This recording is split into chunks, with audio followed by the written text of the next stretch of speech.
Good morning or afternoon, everybody. It's good to see you all here and welcome as you're trickling into the webinar today. Hope everyone can see and hear the video and audio okay. Welcome to our session today, another in our series of critical Canadian building science put on by Building Knowledge with support from Enbridge. Today's topic is all things carbon. Oh, I'm getting a note that I'm frozen, but hopefully the audio is okay. If I can get a thumbs up. Yeah, great. Okay, so I'll stop and start my video, but I'll keep talking in the background and we'll see what happens there. There we go. I'm back. How's that? Okay. Sorry about that, everyone. Technical difficulties on this Thursday morning or afternoon, but we are here to talk about carbon, and specifically today, we're here to talk about carbon regulations that are forthcoming in the next version of the National Building Code, and to talk a little bit about what this might mean for Canadian homes. It's going to be, I'll give you a little warning up front, it's going to be very technical and detailed today, a lot of charts and tables to dive into, and we're very fortunate to have both our in-house expert, Alexis Minniti, here to present to us, and our guest speaker from the CHBA, Frank Lohmann, both who are very involved in this subject matter and this area. So looking forward to getting into it with them today.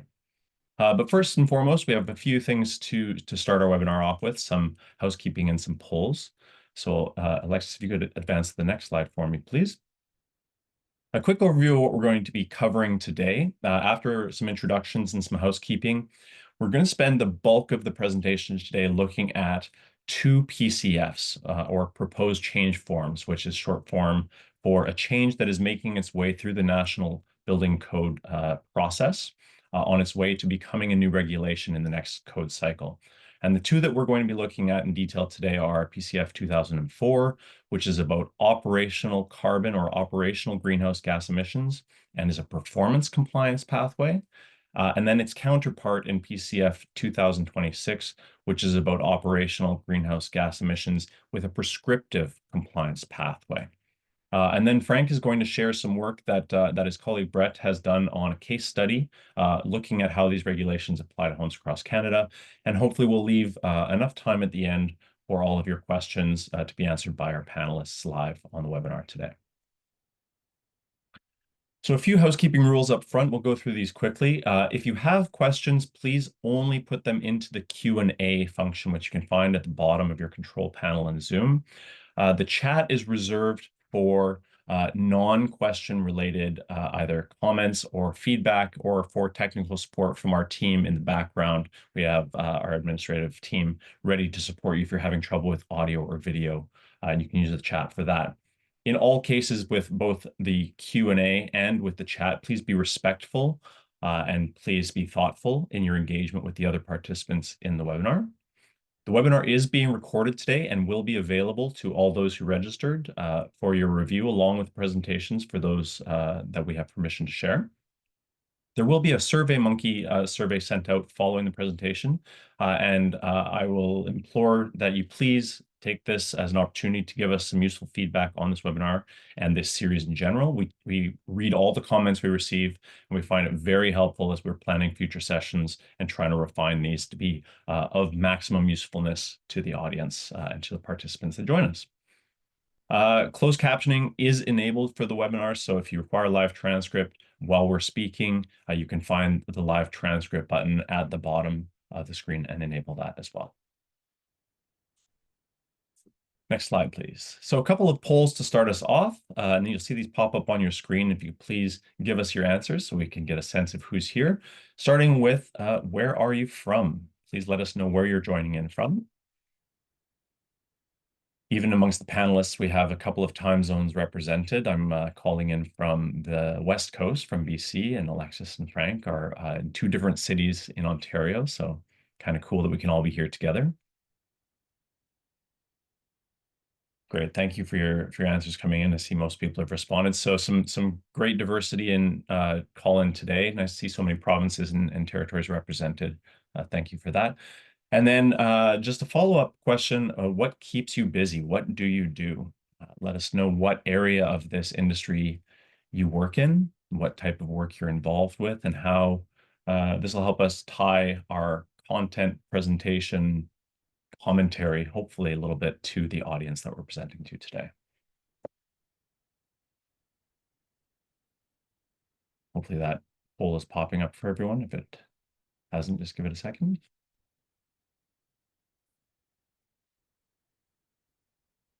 Great. So we see, again, a great diversity, builders, renovators, developers. Always good to see you here. Engineers, which is great. A few in the chat as well, offering their other categories. So thank you for that. Some energy evaluators and consultants, building officials. It's fantastic. So thank you very much for those responses, and welcome to everyone who's here today. So a brief message from Enbridge, who is our sponsor for this Critical Building Science webinar series. And Susan Cudahy sends her regrets, wasn't able to join us on the call today, but has asked me to just walk you through a few slides on her behalf. Starting with, if you could go to the next slide, please, Alexis, a land acknowledgement that we would like to make sure we put out there for the start of this session. So on behalf of Enbridge and Susan, we would like to start today's session by acknowledging that the land on which we gather is the traditional and historical lands of the original people of Turtle Island, who have been the caretakers of these lands since time immemorial. Today, this gathering place is home to many First Nation, Métis, and Inuit peoples. Our acknowledgement of this reminds us that our great standard of living is directly related to the resources of and relationship to Indigenous people, and we have a responsibility to honor that. Enbridge also likes to remind us of a little bit of a safety moment whenever they have a moment to talk to us about gas and the risks and responsibilities around natural gas. So if you do damage a natural gas line, remember, first and foremost, stop your work immediately, clear the area. If you can hear or smell escaping gas, 911 is your first call to make. And the second call, you can see the number on the screen for the Enbridge gas emergency line, which is also a number that should be called right away. And finally, another little message from Susan that she's asked me to read out to all the participants. On behalf of Enbridge Gas, the Enbridge team would like to thank everyone for their ongoing partnership that has been and will continue to be essential to ensure that new homes have access to reliable, affordable energy, energy that is available now and that will continue to be available for years to come. Those of you on this call will be the ones to make this happen, and Enbridge Gas is proud to be able to support and partner with you on this effort. Please reach out to your regional residential advisor on how Enbridge can support you in reaching your business goals. So thanks to Enbridge and to Susan for those messages. Some brief introductions before I let Alexis take it away. But my name is Mark Rosen. I'm the Director of Building Science with Building Knowledge Canada. My background is as an architect, which I hold a license for still, but I've been working in energy advising since about 2008, and lately have been quite involved in observing and participating in the code development process, where a lot of this carbon discussion is taking place. So I'm very honored and pleased to be able to host this session to talk with you all further about that. We have a guest from CHBA today. Many of you may know him already. Frank Lohmann is the Director of Building Science at the CHBA, Senior Director of Building Science, I should add. Frank has been working with the National Code for many, many years from both sides of the table. Originally started with NCC on the codes process from that end, if I'm not mistaken, and now works with CHBA to ensure that builders' needs are represented in the discussions around what is happening with change to the National Code from an energy and carbon and all other aspects points of view. Frank was able to step in last minute for us today to replace his colleague, Brett Cass, who's also very involved in this space. So Frank, thank you very much for taking the time to join us today. Glad to be here. And last but certainly not least, Alexis Minniti is project coordinator with the Building Sciences team at Building Knowledge Canada. And Alexis has taken on the mantle of carbon expert in-house for us. Really, everything that comes through the door that has carbon attached to it, we ask Alexis to look at it and make sure that she's got eyes on it for us. So very involved with our builders in helping them prepare for a carbon-aware future. A lot of optimization work and analysis work. And Alexis was brave enough to dive into these PCFs and bring her interpretation to us today. So welcome, Alexis, and thank you for being here today. Thank you, Mark. And with that, I'll hand it over to you to start us off. Take it away. Great. Thank you so much. So as Mark said, I spend most of my time at Building Knowledge in my little carbon world, and it's been really interesting digging into these proposed change forms and learning more about what's to come so we can help equip builders, renovators, energy evaluators for these future code changes.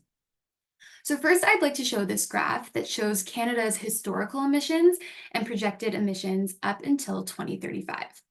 Canada's target for 2030 is a 40 to 45% reduction below 2005 levels. And in order to achieve this, we need to go beyond energy efficiency and reduce the operational carbon emissions of our buildings. Gas emissions from residential buildings in 2020. 65% of emissions are from space heating, 20% are from water heating, and we also see the contribution of appliances, lighting, and space cooling. The high greenhouse gas emissions from space heating and water heating are addressed by the proposed change forms that we will be reviewing today. And this pie chart is actually in both of the proposed change forms, so I think it's really important context to have going into it. Here we have a list of the proposed change forms that are in review for the 2025 National Building Code and National Energy Code for buildings. We will be focusing on residential buildings in this presentation as we review PCF 2004 for the performance requirements and PCF 2026 for prescriptive requirements. Embodied carbon will not be included in the 2025 code cycle, but it is expected in the 2030 building codes. First, we'll review PCF 2004 titled Operational Greenhouse Gas Emissions, Tiered Performance Requirements. To comply with PCF 2004, a house is assigned a greenhouse gas emission performance level, with A being the best and F being the worst. The performance level is assessed by either finding the percent of the greenhouse gas emission target achieved by the proposed house, or the percent improvement in greenhouse gas emissions of the proposed house relative to the reference house. And some of us are math nerds like myself, so also like to include the formulas here for future reference. We'll send all these slides out to everybody, so there's going to be a lot of information coming at you, but you'll also have time to digest them, and we'll have some questions at the end as well for any current questions. So these are the formulas for both the percent house greenhouse gas emission target and the percent improvement. This table shows the greenhouse gas emission performance levels and the emission target percent or the percent improvement required to achieve them. To reach performance level A, a 90% improvement over the emission target of the reference house is required. Performance level B requires a 75% improvement. Performance level C is a 50% improvement. Performance level D is a 25% improvement, and performance level E is a 10% improvement. Performance level F is the least stringent and simply requires that the proposed house meets the greenhouse gas emission target of the reference house. So that's a 0% improvement. To calculate the operational carbon emissions for the proposed house, energy modeling will be performed to find the regulated energy use. This includes the energy consumption of fans, pumps, surface water heating systems, and heating and cooling equipment. Then we'll total the regulated energy use for each energy source. So in most places in Canada, like Ontario, where I'm located, you'd have your regulated energy use value for natural gas and your regulated energy use value for electricity. Then you would multiply those values by the greenhouse gas emission factor for their respective energy source. Finally, these values are totaled to obtain the carbon dioxide equivalent emissions of the proposed house. And at the bottom, we've included a screenshot of the formula from the PCF for future reference as well. Alexis, if I could just jump in on that slide for one Please. second, Yes. because I think it's very important to highlight what's not in the regulated energy use list that you have on screen. And this is very important at the national code level, and is also carryover from the tiers, the energy tiers. We've got to also get used to using tiers for energy and performance levels for carbon. But to recognize that occupant baseloads, appliances and lights are not a part of that list and therefore do not impact these calculations. And that's something for those of us who are familiar with Hot 2000 modeling. When I first started digging into these PCF results, I was just taking all the consumption breakdowns that Hot 2000 spits out, and I was applying the GHG emission factors to all of the different loads. And then I realized that we had to differentiate and look at specifically the regulated energy use. So it's not looking at all of those categories, just the regulated ones that will be consistent, and yeah, not considering those base loads that are very occupant dependent. Thank you, Mark. PCF 2004 gives guidance on how to find the greenhouse gas emission factor you should use for your calculation. And this is a conversation we've had a lot at Building Knowledge with different builders, talking about different utilities and current numbers that the government put forward, what's in Hot 2000. Everyone's wondering, what should we be using for our greenhouse gas emission factors? So I think this is really helpful that they're really breaking it down for us. So the first step prescribed in PCF 2004 is to check if your provincial or territorial government has established greenhouse gas emission factors that you should be using for these calculations. If they don't have that information, then the government may permit you to use a greenhouse gas emission factor established by the regulated utility that provides an energy source to your building site. So that would be your second step. And if neither of those first two sources have the data that you're looking for, PCF 2004 provides a greenhouse gas emission factor table that we can reference. So here we have the table from PCF 2004 with greenhouse gas emission factors for electricity and utility gas. There are also tables for other fuel sources, but we really just wanted to focus in on these two for this presentation. The utility gas, yeah. But if I can go back and make one comment, I'm going to make it later on as well. For those of us who have seen this PCF already or know about it, it does not include solar PV. And this slide here, the options that you have may decide whether or not you'll be allowed to actually count your solar PV, your zero emission source, into the calculation. And only the first one essentially would be allowing you to do that. So in other words, unless the provincial or territorial governments allow it, it will not be included. So there is still one chance. I just wanted to put that out, how important this slide is for those net zero builders who count on that. Yeah, that's really helpful to know, because we have a lot of builders that are currently investigating solar and the impacts that that can have. So that's really helpful context. Thank you. So in terms of the sources of the data in the table in PCF 2004, the utility gas data comes from 2022 estimates, and the electricity data is average 2031 to 2035 projections. You'll notice that the utility gas values are all very similar, but the electricity greenhouse gas emission factors vary greatly. British Columbia, Manitoba, and Quebec, for example, have very low greenhouse gas emission factors, and Nunavut, Alberta, and Nova Scotia are examples of high greenhouse gas emission factors. The PCFs classify low carbon intensity grids as less than or equal to 25 grams of CO2 equivalent per kilowatt hour. Then we have mid carbon intensity grids from 25 to 100 grams of CO2 equivalent per kilowatt hour, and high carbon intensity grids being over 100 grams of CO2 equivalent per kilowatt hour. So it's just important to know that we actually are looking at future projected grid emission factors. So those 2031 to 2035, that's very beneficial for provinces like Alberta, where we're seeing significant efforts to move away from oil and reduce natural gas. So that's just important to bear in mind as we look at these values. And if I could make one more comment on this one as well, and since it's an Enbridge sponsored webinar, it's maybe very appropriate. One reason why you see this difference in the electricity numbers being all over the place and the utility gas essentially being the same is because on the electricity side, in the emission factors, the renewable portion of that electricity generation is included, whereas on the utility gas, it isn't. That's the point that Enbridge made in the co-development process, and other gas utilities, Fortis BC as well.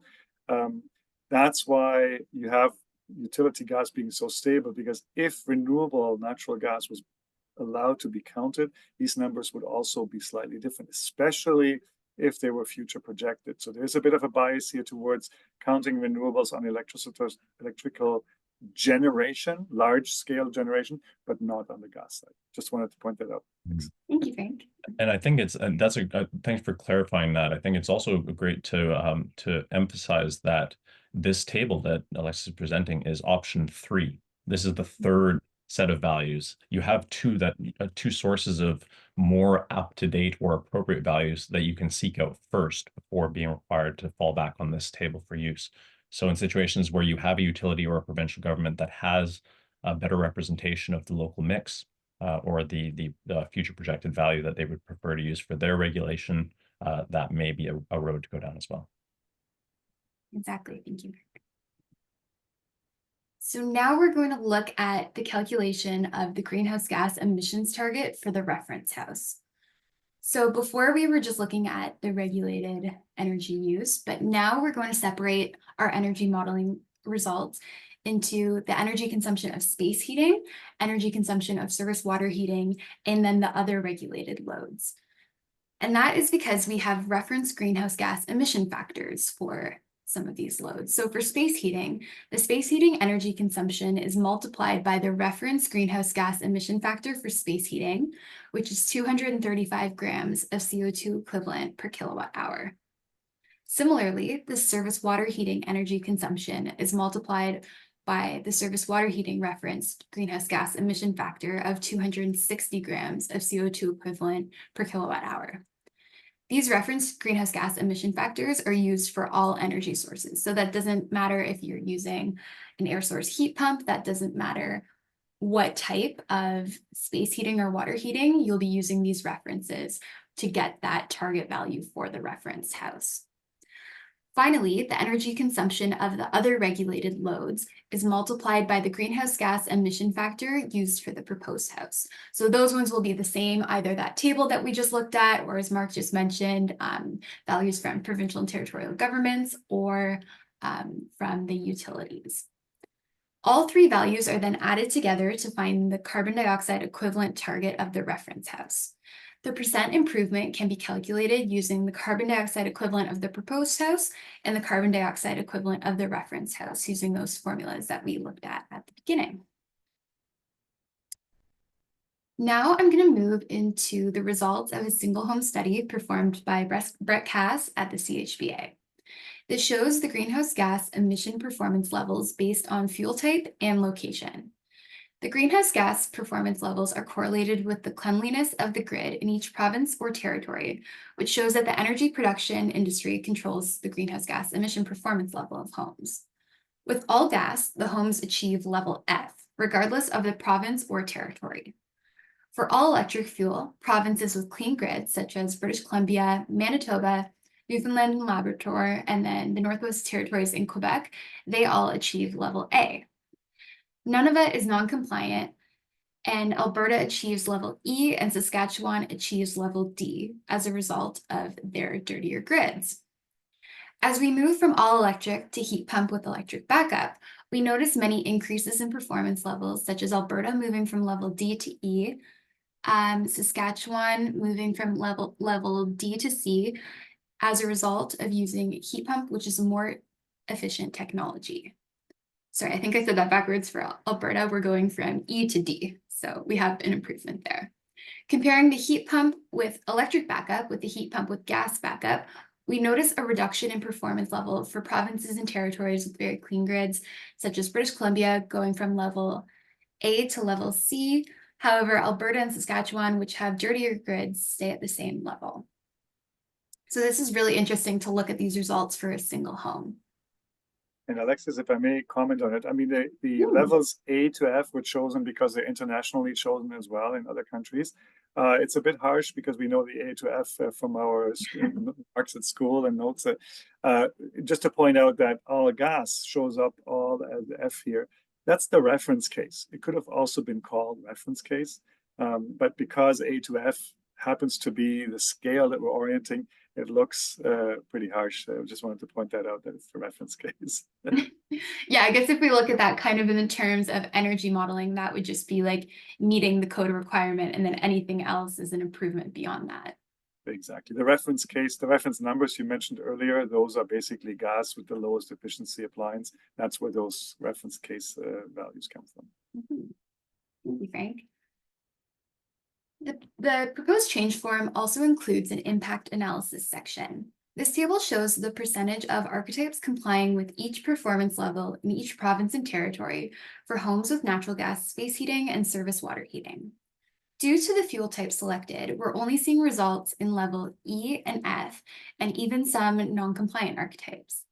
In Ontario, for example, 33% of the archetypes achieve level E, 64% of the archetypes achieve level F, and 3% are non-compliant. Let's compare that with this table that now has electric space heating and surface water heating with an air source heat pump and heat pump water heater. The provinces and territories are categorized into low, mid, and high carbon intensity grids. 100% of all the archetypes modeled for the provinces and territory with low carbon intensity grids achieved operational greenhouse gas emission level A, so the best. For the provinces and territory with mid carbon intensity grids, we're seeing the archetypes falling into level A and B primarily, as well as level C. For Ontario, 100% of the archetypes achieve level A, but for Prince Edward Island, 86% achieve level B and 14% achieve level C. The high carbon intensity grids fall into levels C and D, except for Nunavut, which is non-compliant. 100% of the archetypes for Alberta achieve level D, whereas for Saskatchewan, 84% achieve level C and 16% achieve level D. So we can kind of see the breakdown between the low, mid, and high carbon intensity grids, which I think is really helpful in understanding this PCF. Before we go, Alexis, I have two comments on the impact analysis. So with these tables, you can get an appreciation of how difficult it is to assess this. I just would like to point out,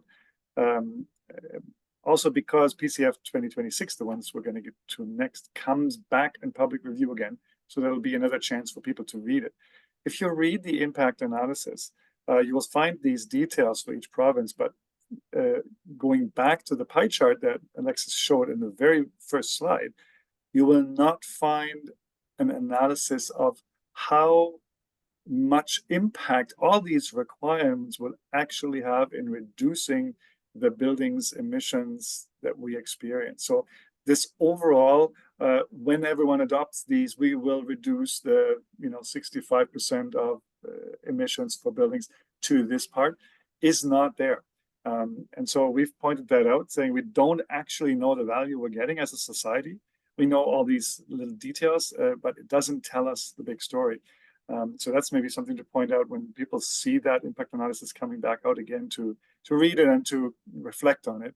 The other comment I wanted to make is, you said a couple of times now, Nunavut does not comply. There is an exemption for Nunavut. In Nunavut, everything is a diesel generator energy. That's why eventually a decision was made to say we're going to exempt that. So it shows here as non-compliant because the model throws it out because the reference values are higher. So Nunavut shows up below and therefore non-compliant. But in the actual code proposal, there is an exemption for the territories that have diesel-generated communities. And I believe Nunavut was left out of the impact analysis for PCF 2026 too, if I remember that correctly, as it is exempt. Yes, and there is language about that in the proposed change forms. Thank you, Frank. The other thing, if I could jump in as well, since we're on this table and it's lovely to look at, and hopefully I'm stating this correctly, and Alexis, you can correct me if not, but the other thing to keep in mind when we're looking at where these archetypes are falling on these charts, we're looking really strictly at changing out fuel source types and not making any other alterations to the overall performance of the homes that are being modeled. So keep in mind that this is very much independent at the moment in what we're presenting of energy improvements to the home that would reduce your demand for example, electricity or gas in the two examples that you had. So while you see the tables on here, it does not necessarily reflect the maximum level that can be achieved, because you may be able to bump a house up a few notches by also reducing the demand for the energy and the energy source that is contributing to that carbon calculation. So just keep that in mind. This is really a comparison of reference house baselines and a switch out of fuel sources, and very, very little else. Mhm. Thank you, Mark.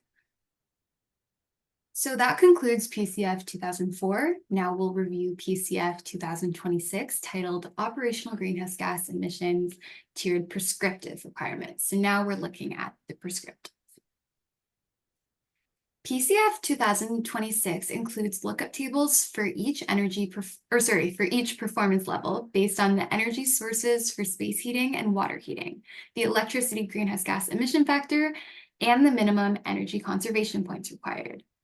In the previous round of public reviews, the pathway included energy performance tiers instead of energy conservation points. With this update now to energy conservation points, energy modeling is not required to assess the performance level of the house under PCF 2026. And here I have an example of one of those tables, but I'm going to give a quick run through of all the tables, and then Mark is going to walk us through a more in-depth selection process that a builder would potentially go through in determining their compliance with these prescriptive levels. So first up, we have the compliance table for level F. I'm going to start at the bottom and work our way up. Level F is the minimum compliance table, so it does not include greenhouse gas emission factors as criteria.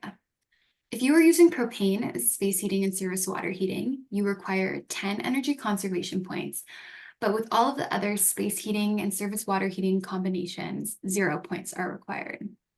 So you can look here, and if you are building a home with utility gas space heating, utility gas service water heating, you don't need any points, you are good, you automatically comply with level F.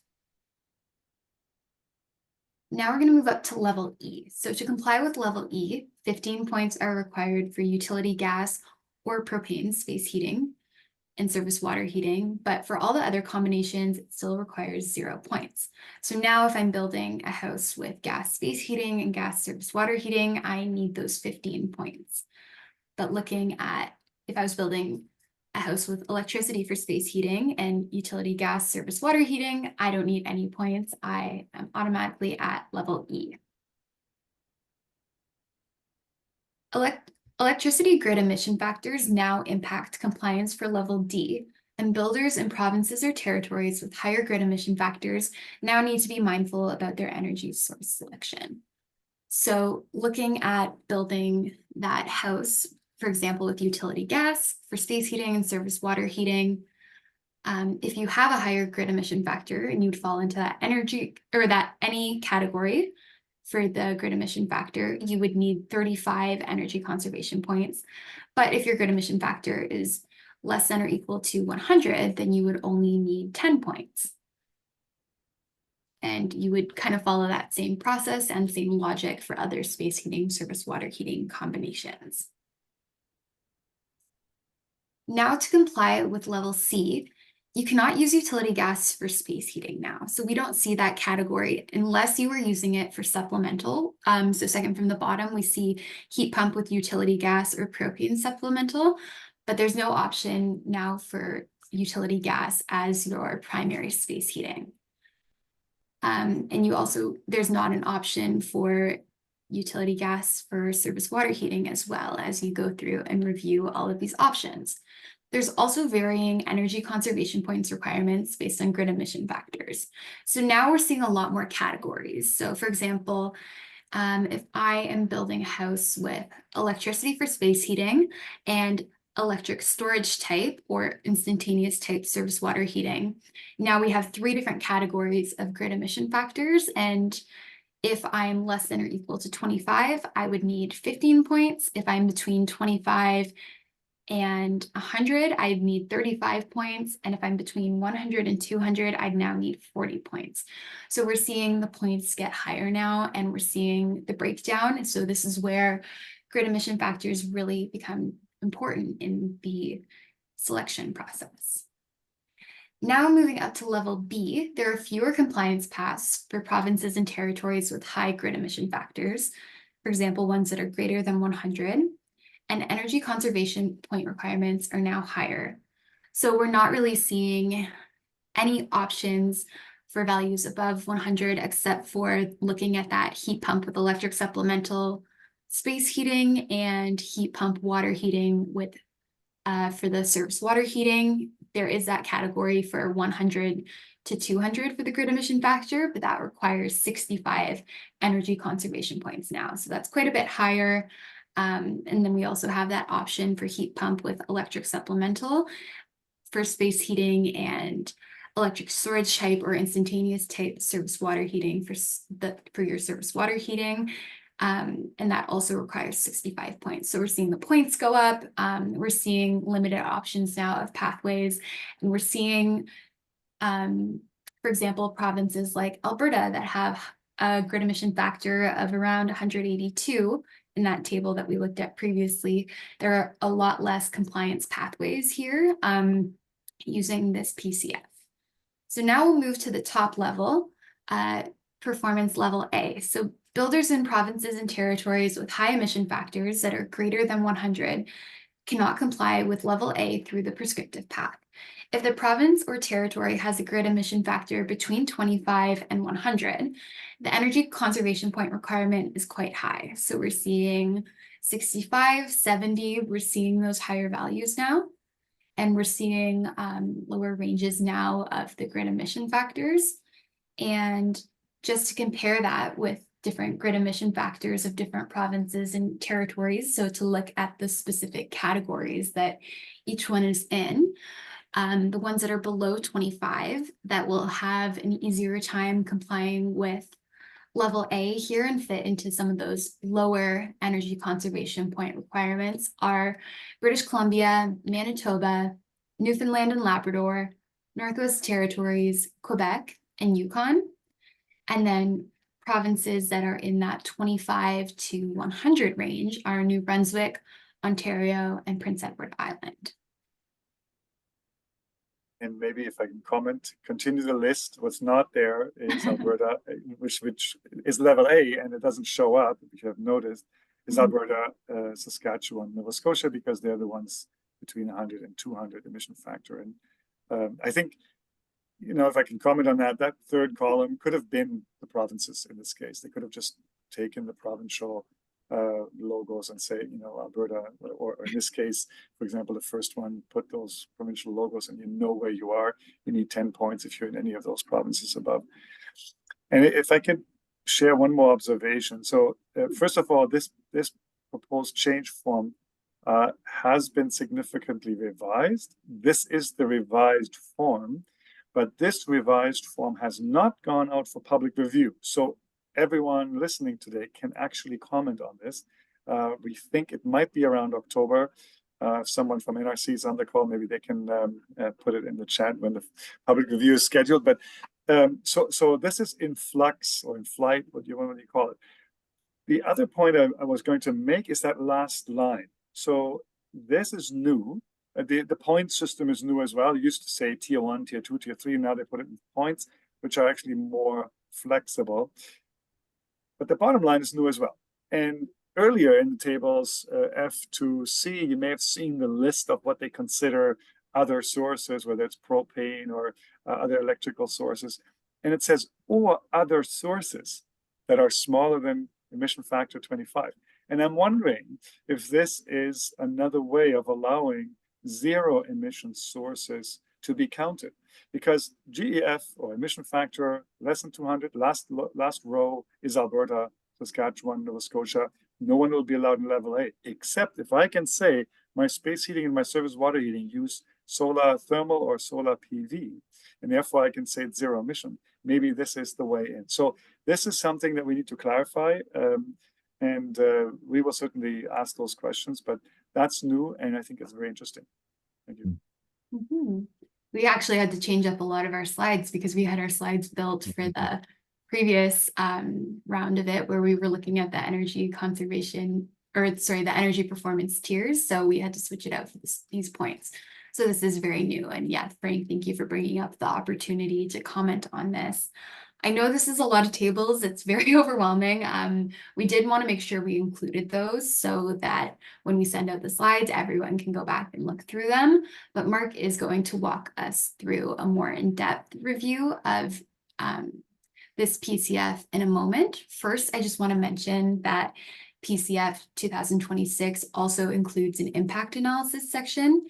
And this table shows the operational greenhouse gas emission performance level achieved, the minimum energy conservation points, and the percent improvement for houses using utility gas for space heating and utility gas for surface water heating as well. And then similarly to how we looked at the impact analysis for PCF 2004, now we are going to compare that with the impact analysis done for electrically operated air source heat pump for space heating and heat pump service water heating. So we are looking at the greenhouse gas emission performance level achieved for homes with the fuel sources just mentioned in different provinces and territories. And in locations with low grid emission factors, performance level A is achieved. For moderate grid greenhouse gas emission factors, level A and B are achieved. So those are places like Ontario, we see moderate, New Brunswick, Prince Edward Island. And for high grid greenhouse gas emission factors, levels C and D are achieved in locations like, as Frank mentioned, we have Alberta.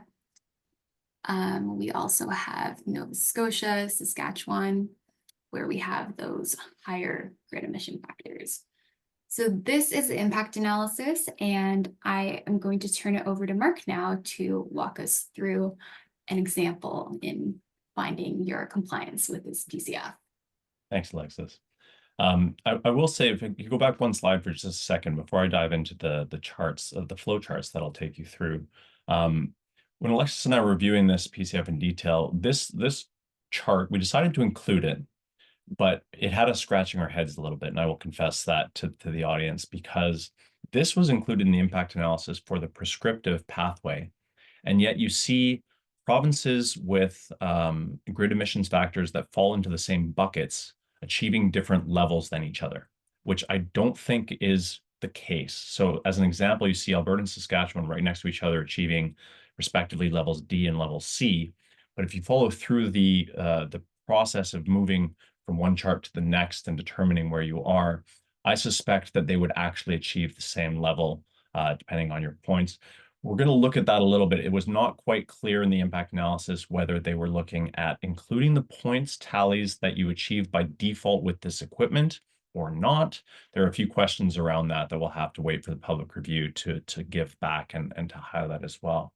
The only other thing that I'd like to highlight before I take you through the next few slides for everyone, for anyone who's already familiar with the NBC 2020, you may be aware that there is a very limited number of energy conservation points available in the code right now.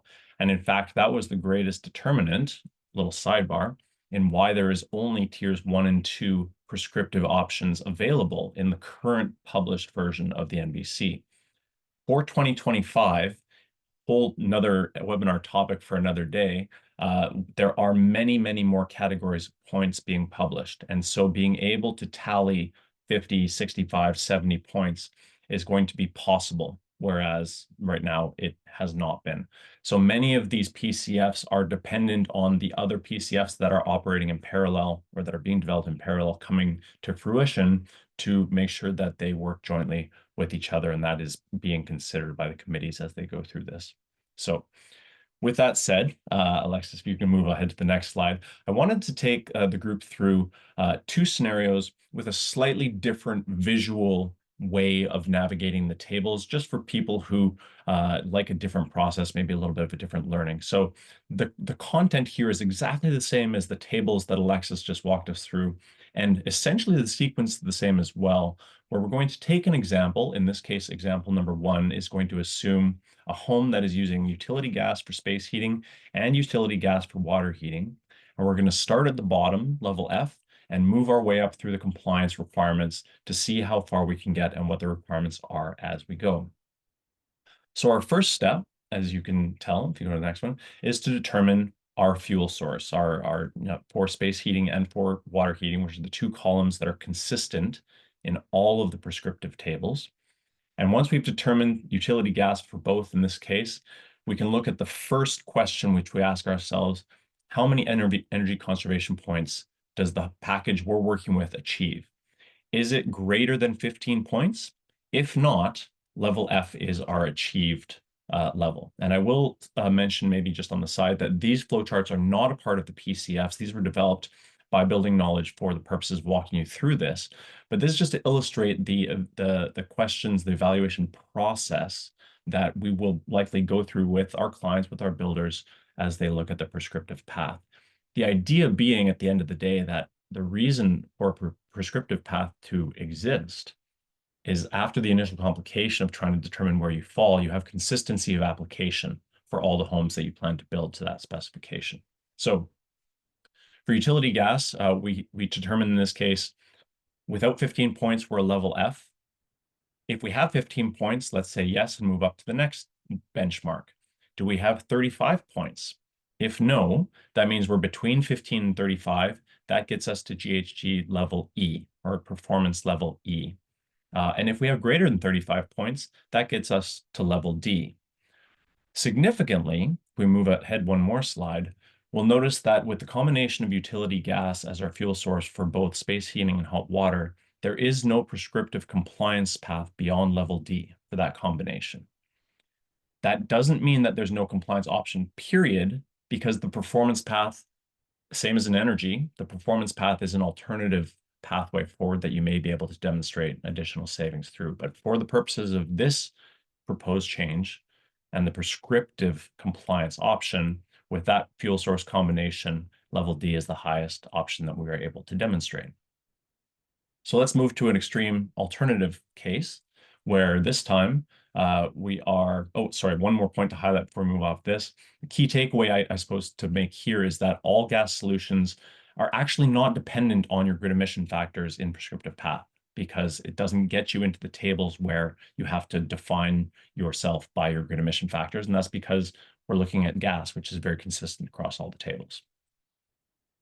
So let's move to the other example and move to the other option for fuel source. In this case, we're going to look at a home that is a heat pump with electric supplemental heating and an electric heat pump hot water tank option as well. And one key point to highlight is that when choosing a prescriptive pathway that uses a heat pump for space heating, that heat pump must be sized to meet a minimum of 60% of the heating load in order for you to choose the pathways that list a heat pump as a compliance option.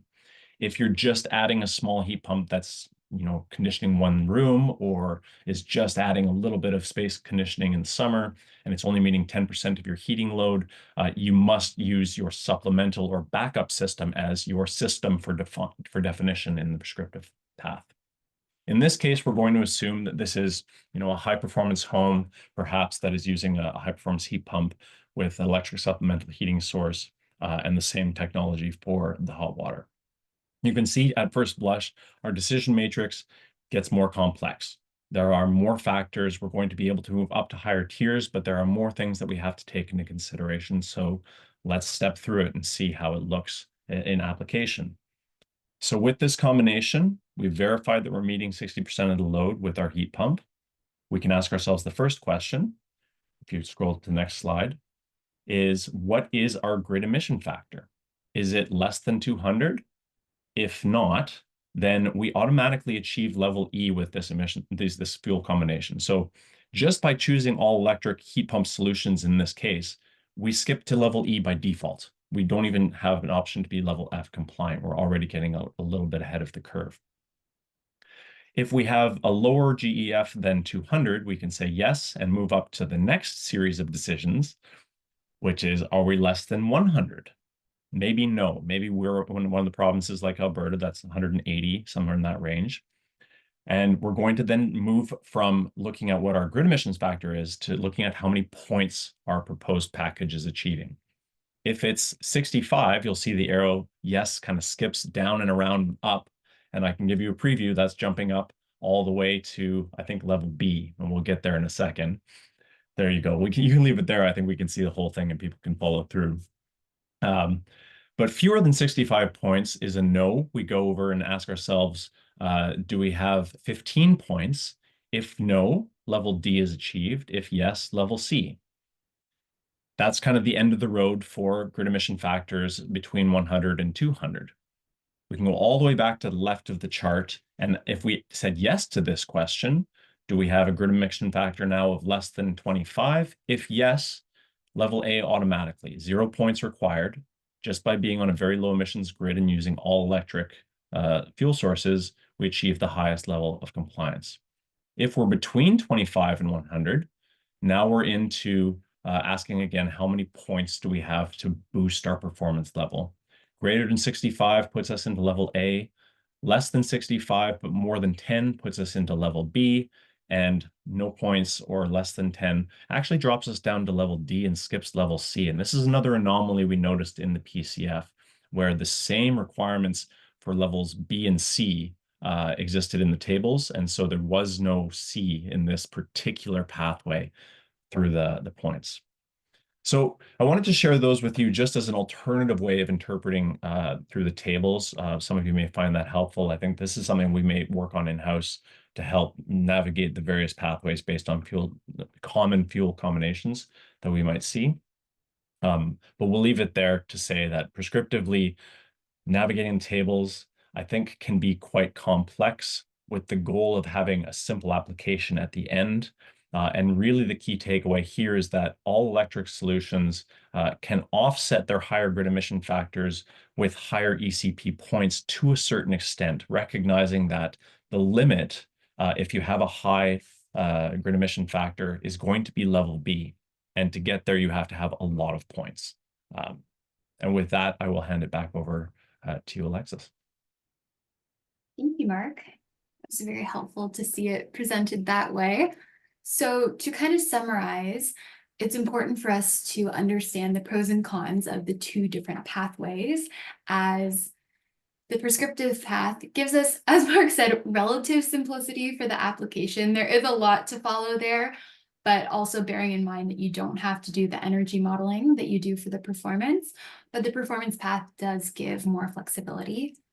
It's also important to remember that energy and operational carbon are related, but it's important to understand the impact of fuel selection, those greenhouse gas emission factors that we were reviewing, and the locations.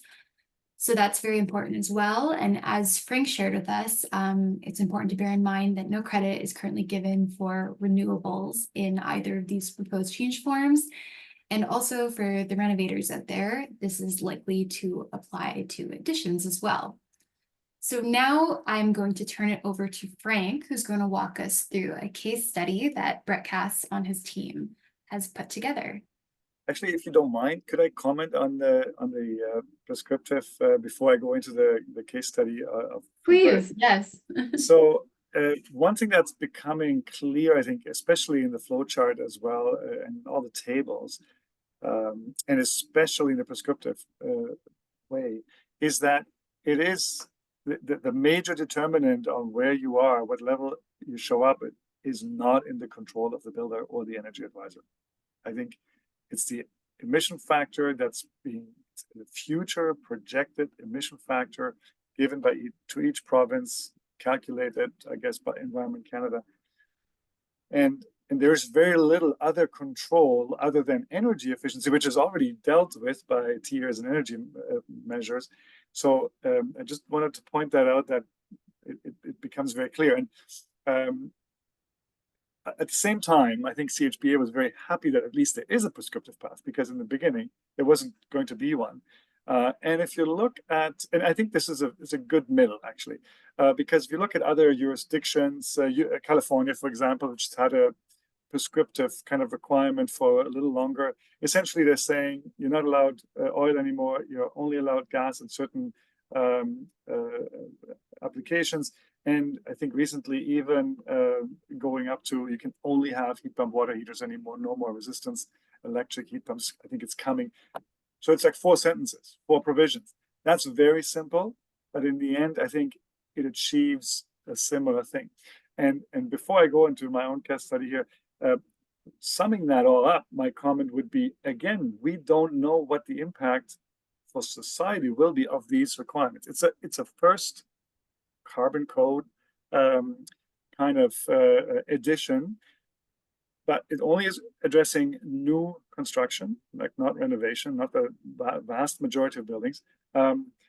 It's only regulated loads, and as we saw, 4 or 5 provinces are already very far ahead in reducing emissions. So if you calculate it, and again, that is missing in the impact analysis, we're already quite far, and the incremental reduction we're going to see with all of this is relatively small and out of control of builders. So there's a lot of caveats here, and I think all came out very nicely in the flowcharts and in the tables.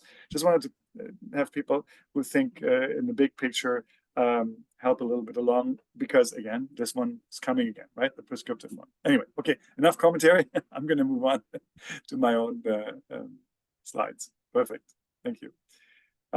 So thanks again for inviting me and allowing me to share these simple observations on possible scenarios of homes that have been labeled net zero under the CHPA net zero home labeling program.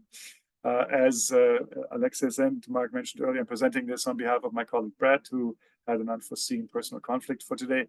So he's the coordinator of CHPA's net zero home labeling program, and he has access to the net zero and net zero ready homes data that have been labeled over the last, I think it's 7 years now that we have the program.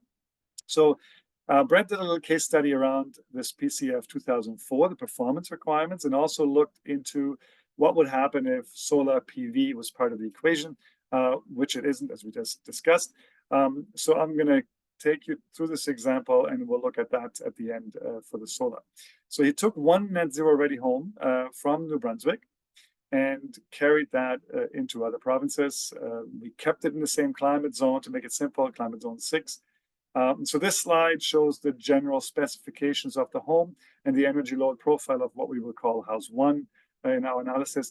House 1 is an actual net zero ready home that was constructed in New Brunswick recently, I think it's a few years ago.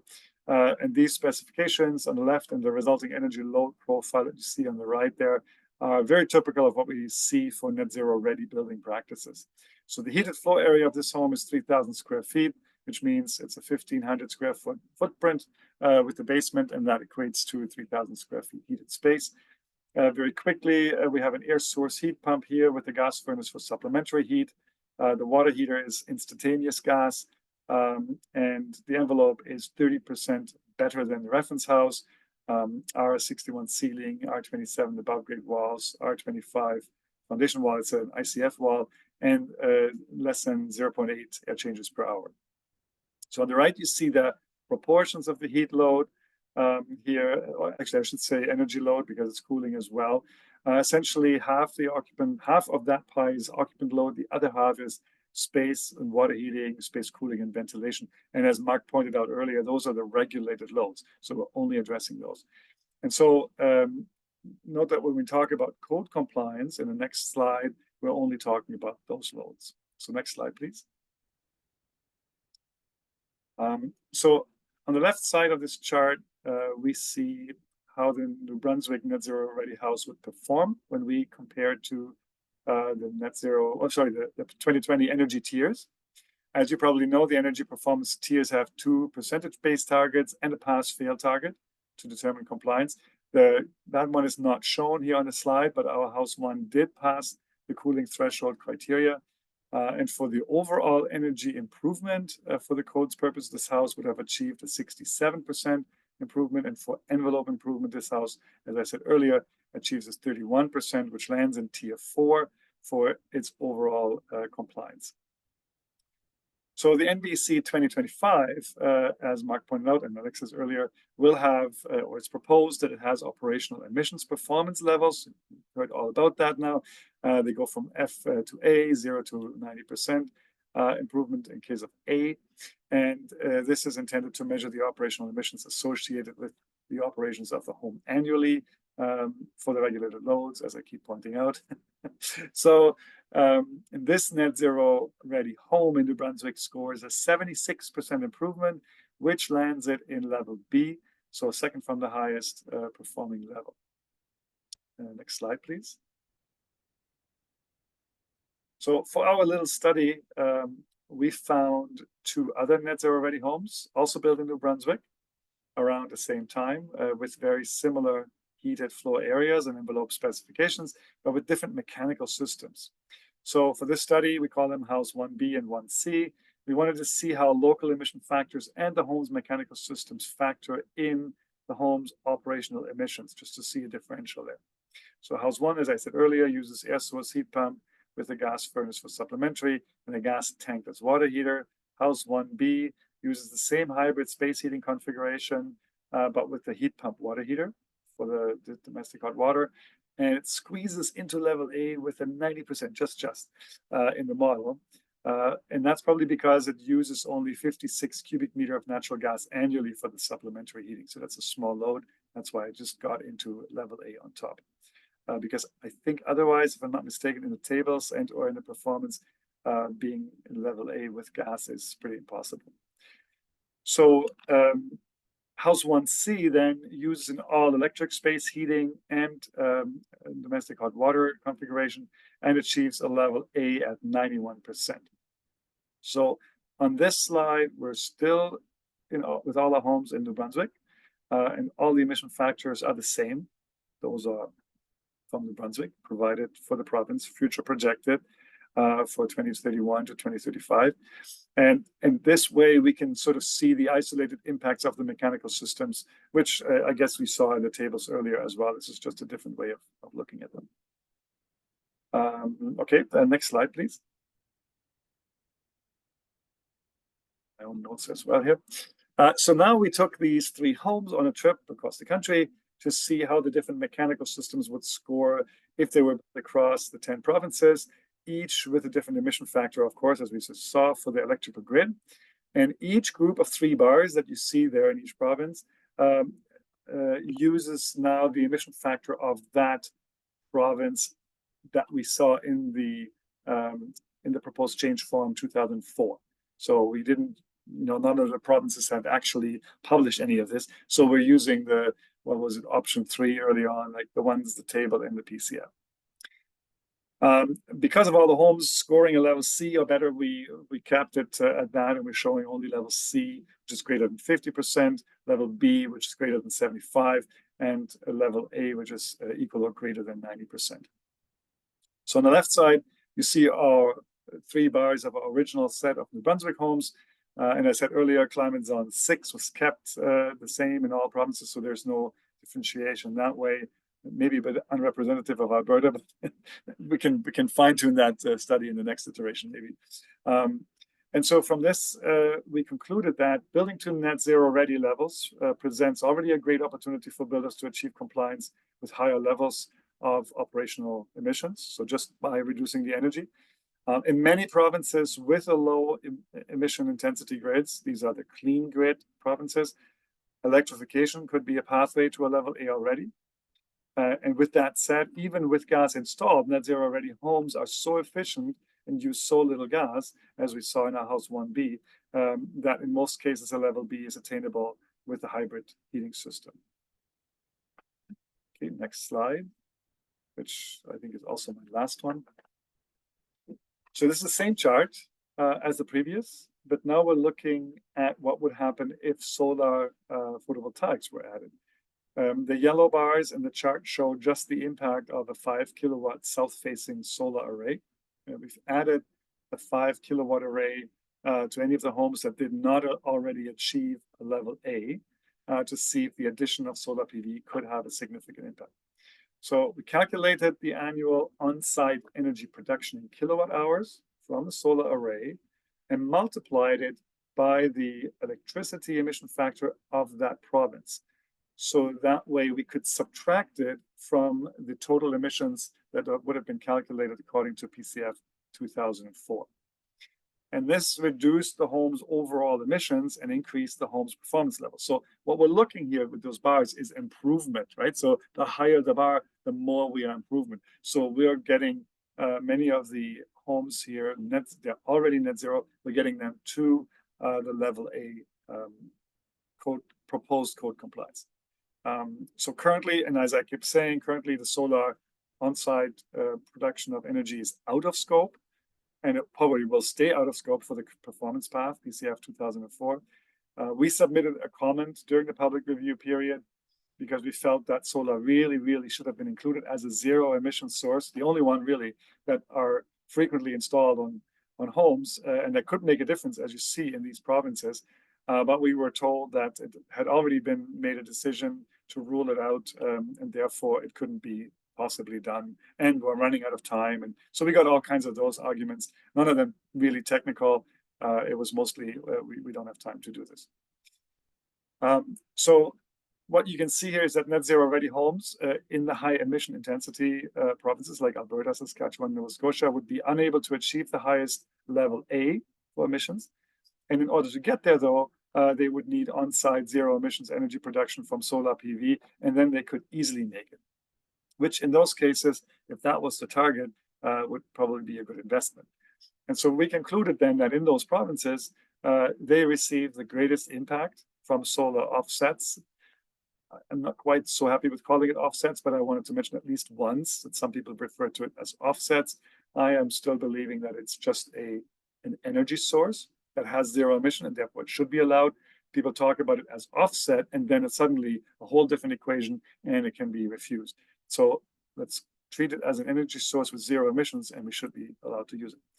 The other thing we concluded is that in the cleaner provinces, clean grid provinces, BC, Manitoba, Quebec, Newfoundland, installing solar PV would have very little impact. We didn't even try it, actually, because they're already level A. And really, there may not be a need for zero emissions solution to reach level A. And so, and note when I'm making the statement, so I'm hoping some people roll your eyes now, invisibly for us, but this is not it's only a statement for code compliance, right? It's not a statement on whether or not it has merit to go to zero carbon. It's really, in terms of how this code was written, the investment of solar PV may not make sense from a code point of view. So in that sense, another interesting point we discovered during the calculation that we provided in our public review comment as well, is that the emissions reductions that you would achieve with a 5 kilowatt solar array are so tiny in BC or Manitoba, because you would have to multiply them, the energy production, the 5 kilowatt in terms of hours during a year, with a number that is close to zero, as we saw in the emissions factor table, right? So that may question the monetary investment of solar PV in those provinces. And I'll leave that as a provocative statement for discussion. Maybe there's a better way that we can include those things in calculations. But yeah, that's our case study, and that's where I leave it maybe for our discussion. Thank you very much, Frank.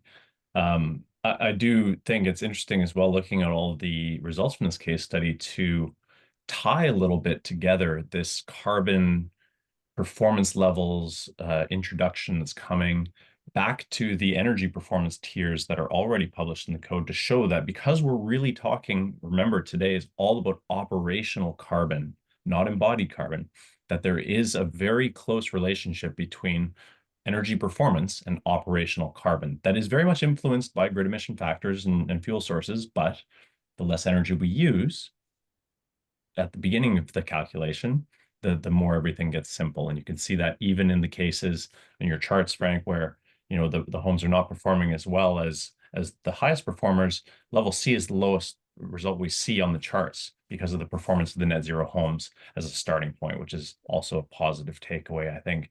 To say, and I guess I raised that point just to hopefully put some of the people on the calls, nerves on, ease them a little bit. I know this can be very overwhelming and seem like, oh my goodness, we have to relearn everything.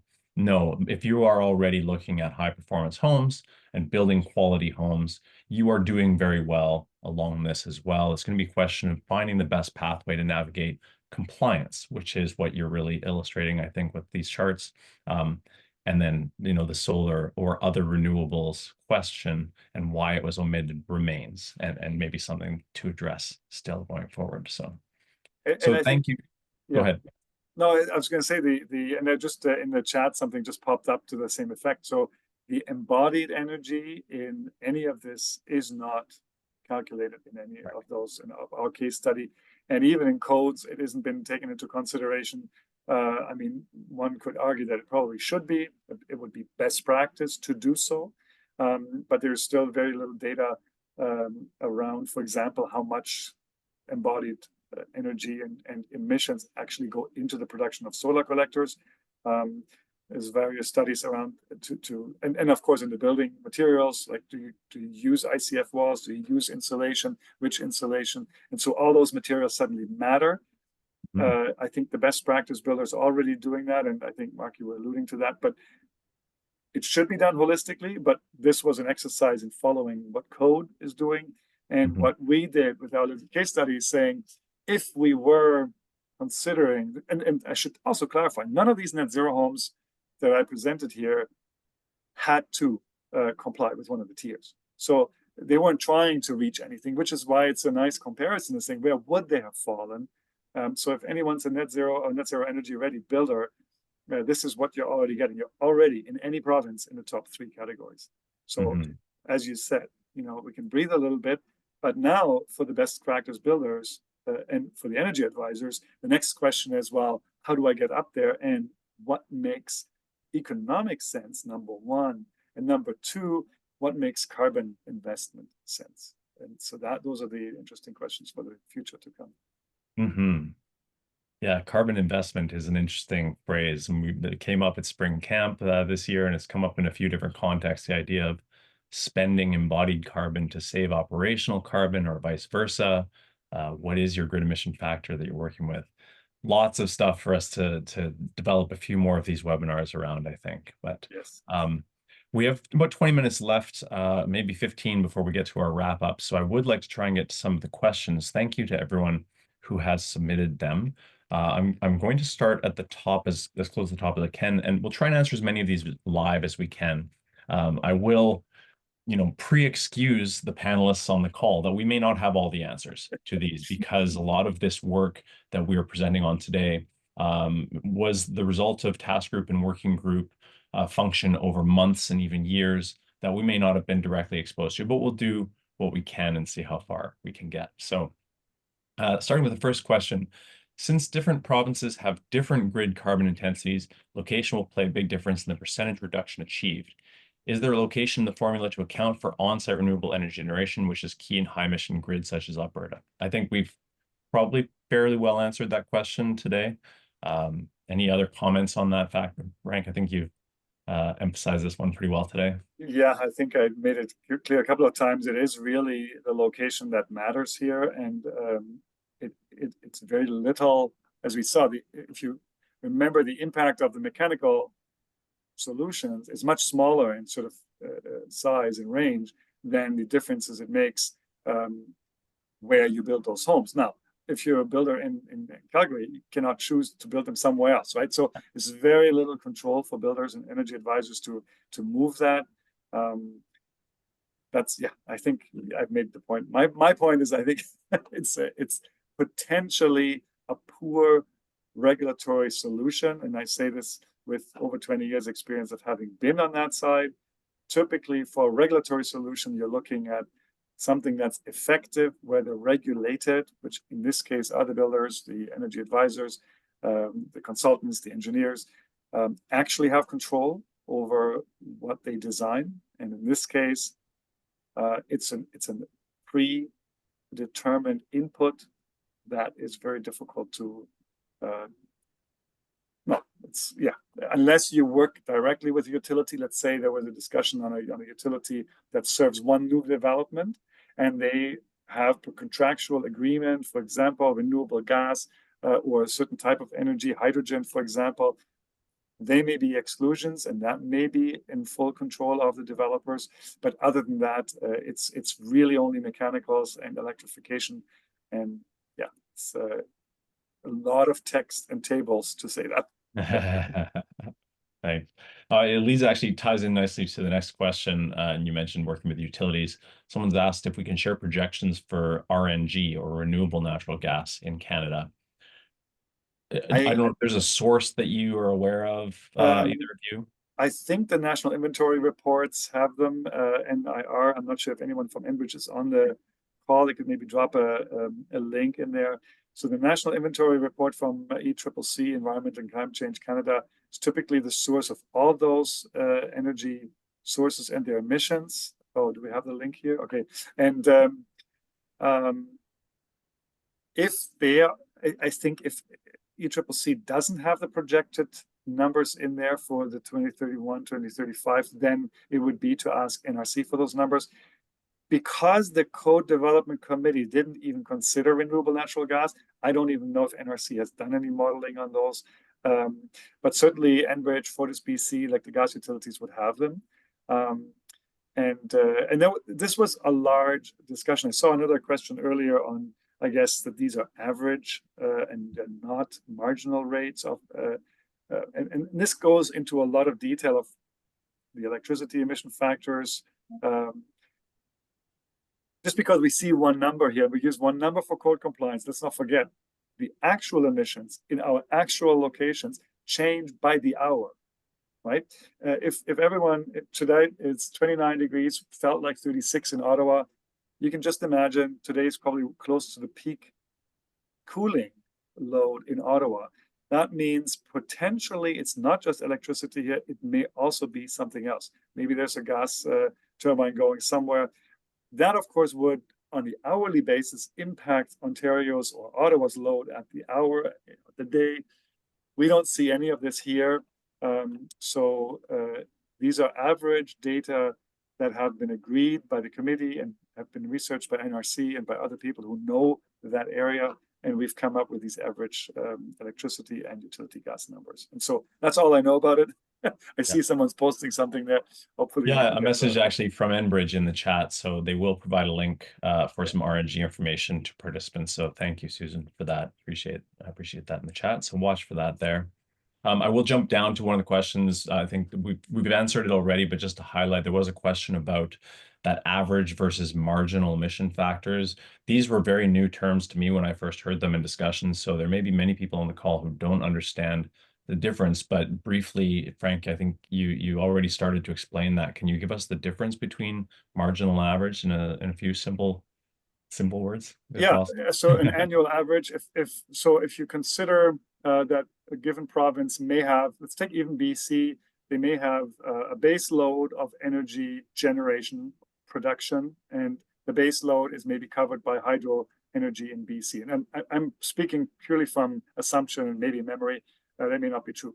But for the peak, so let's say the coldest day in northern BC or the hottest day when everyone runs the air conditioning in Kelowna, those would be peaks of generation. Like it's not a flat curve, your generation of electricity. So this goes into utility data, right? But it might be a peak in January and it might be a peak in July. Those peak energy pieces are not necessarily fulfilled with all electricity. They may be fulfilled with gas and in some cases, other energies, okay, that we don't want to talk about. And so that's why the overall average over the year of what would be the factors if you normalize and weigh them by the hour, that this peak was present and that gas was used and that coal was used and that, overall the average for those years. And in this case, not only are they average over a year, they are average projected in the future of what it might be in, 7 years, because we know that the provinces and the utilities have been mandated on the electrical side to further expand their electrical generation and to green their grids. So the marginal means it would actually show the peaks and would reflect what the peak and what the maximum is, rather than counting on an average, which hides all those peaks and hides all the high emissions that are being used during those peaks. Right. And maybe fair to say then, in the interest of something that is simple and enforceable, the average gives us a number, debatable whether it's accurate or reflective of reality, but there is always that balance in developing regulation, isn't there, about what can be enforced and what can be useful in moving us in the right direction. And I think one thing, again, tried to allude to it earlier, one thing to keep in mind is that, and we often forget this when we do energy modeling and things like this, this is for code compliance. It's to give a building a check Yes, you are close enough. We have established that the intent of the code has been satisfied. That's all these numbers are supposed to do. Yeah. It's not, the intent is not that we're going to get accurate emission data on any home or building by doing this, okay? Yes. That has to be very clear. If someone wants to know exactly their carbon footprint, they have to do that detailed analysis, knowing where they are, knowing whether it's gas, coal, or electricity being used to generate that power. And that may be very different than these numbers. Right? Yeah, good point. Okay, next question. Why are the reference house GHG emission factors seemingly high? 260, for example, for water versus 190 in most locations. Why was a high baseline chosen, or is it a high baseline, in fact? Yeah, so maybe you can help me. I think from what I remember during the early days of this discussion, this number is essentially the lowest possible code compliant efficiency rating appliance for that fuel type. So in other words, correct me if I'm wrong, I think for the, not oil, for the gas, is it a gas boiler, 83% or something? So essentially the energy code has these tables and there are efficiency ratings for each type of appliance. And I think there's a gas boiler choice, 83, 84, 87, something like that is the lowest rating. And that's what set the baseline because it's code compliant in the 2020 and 2025 code to use that equipment. And therefore you can't really make it suddenly non-compliant by another, by the GHG emission factors. And so the baseline is set at what is currently in the code compliant allowed. Next question is why is propane so penalized versus other fossil gas options? The leakage from the distribution system should be less for propane versus natural or methane gas. I'm going to suggest off the bat that I don't believe leakage from distribution systems is accounted for in those emission factors. Is that your understanding as well, guys? That is correct. Yeah, the leakage. So first of all, I find that an interesting comment, and I think it warrants going a little deeper and potentially making a public review comment. So whoever made that, mark your calendar in October, find out when PCF 2026 goes out again and make that comment. I'm not sure why propane is being dealt with more strict than other gas. So that's number one. Number two, really, yeah, leakage of any system, including heat pumps, by the way. And they might have higher GHG emissions by leakage of a heat pump system with refrigerants, which is much more powerful than creating GHG emissions, have also not been accounted. And that was a decision. We looked at an ASHRAE standard where that is done, but the task group in the end, sorry, I shouldn't say we, I was just an observer in the task group, but the task group decided that that was one level of complexity too much for part 9 and for a first code and for the time they had, so they left that out this time.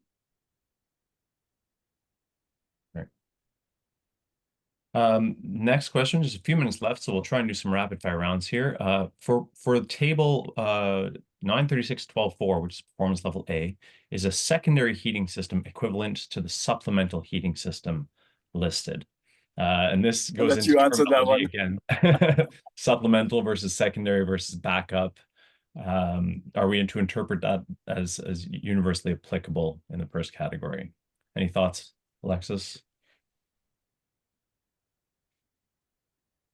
Sorry about that. I was just pulling up the tables. So if I go to the example where, they're mentioning electric supplemental. I can't remember the exact wording that was used. I know like in the PCFs, they do provide context around the tables. Yeah, these tables were still in very early development. Like I recreated the table because there were a ton of markups on them and you can tell that they're still making lots of changes. So that definitely would be a good question to ask, but I don't know the answer to that off the top of my head. I apologize. As far as memory goes, and this is again me going from memory, there was a discussion. Again, as an observer, I was aware of a discussion where it was trying to get some clarity around these terms. A backup system, when you have a heat pump, would be one that is sized to cover the entire load of the home in case of failure or in case of an air source heat pump shutdown. Whereas supplemental may be sized for the entire load, but may also only be sized to make up the difference in what is required. And so I would suspect that in interpreting this table, if you have a heat pump with a backup electric heat source, you are compliant with that column because it is of the same definition. But there is a difference in the terminology. Maybe some interpretation is required there. So I think that would be an excellent comment to make when this goes out again. I think it has been discussed, Mark, as you said. I think you and I discussed it actually at that same meeting because we sat next to each other. Some language, yeah. Because, and just to play devil's advocate here a little bit, if I was a building official and someone is explaining to me that they have a backup heating system to take care of an electrical outage because they have an all-electric appliance set and they have a backup, emergency backup heating, that would not apply here. I wouldn't have to count this at all, according to my strict interpretation, because it says supplemental. If I have a heat pump and I have a furnace that I need for the peak temperature in winter to take care of, then that's a supplemental heat. And I think that's also explained in section 933. So that's clear, that needs to be counted, and that needs to be analyzed in terms of GHG emissions. If the code only uses supplemental, it could be argued that an emergency backup heating system, whether it's a propane stove, wood stove, or whatever it is, does not have to be counted at all. That's why it's important, and I think that's why the comment that we may make the second time around as well is there should be clarification around this, should be an appendix note and the least, so that building officials know what they should count and not, and so energy advisors know what to model and what not. Yeah, thanks. I will answer one last question live, and then for those of you who didn't get your questions answered, there are some really good ones still in the chat. I want to make sure we have a chance, so we will take the questions away, and I'll work with our panelists to get some written answers that we can distribute out, probably as a follow-up. There'll be 2 follow-ups to this webinar series. I'll work with our team internally to sort that out. The last question, though, is a simple one. I think somebody just asked, when are these changes coming? And Frank, you can speak to that probably very easily. Yeah, the code, national codes are published. I think they're looking at December 2025. And after that, the provinces have committed to adopting and implementing them within an 18-month window. So we're looking at mid 2027 in each of the provinces. That is if all of them hold up their commitment. We've recently hearing a few deviating. So a few years away. It'll Yeah, come a few quickly, years away for sure. Yeah, it's good that we're all talking about it today. But I want to say a big thank you to both of you, Alexis and Frank, for your inputs today, for sharing with us your expertise on the topic. It's been great to have you both. I'm looking forward to having you on future webinars again. So thank you very much on behalf of all the participants and from Building Knowledge as well. I would like to just end today's session with looking ahead at a couple things that are coming up. We do have more webinars coming your way in this Critical Canadian Building Science series. The next 2 are up on your screen. We have one in September featuring Gord Cook and Stephanie Coleman from the LEAP team at CanMet Energy that are going to be talking about climate adaptation and mitigation, with all things resilience and adaptive to climate extremes. So that'll be very interesting. Mark your calendars for that date. And then coming up in October, a session with Andy Oding hosting and a discussion with Trevor Trainer about WUFI, which is a hygrothermal modeling software, looking at wall assemblies and really looking at the question of, does 6 mil poly have a place in our advanced wall systems and move forward? Are they risky? Should we be looking at alternative solutions and looking at that from a technical and a modeling perspective? So there should be some really great content in that one as well. So please mark your calendars for those. We do have a Building Digest, Building Knowledge Canada's Builder's Digest that we publish quarterly. It's a newsletter that's free. You can sign up to receive it in your email. Every quarter that we publish this, we try to include industry highlights, topics of interest, highlights from the work that we're doing at Building Knowledge, articles of note from the industry, events that you should be aware of, and other webinars. So if you'd like to be in the know, if you'd like to just have that pop in your inbox for you, you can sign up at the link that will be shared in the chat. And with that, I will say thank you very much for tuning in today and spending this hour and a half with us. You can find contact information for Enbridge and for Building Knowledge on the last slide here. And I will say enjoy the rest of your Thursday. We'll see you all on the next webinar. Thank you, everyone. Thanks, everyone. Thanks, Alexis. Bye. Take care.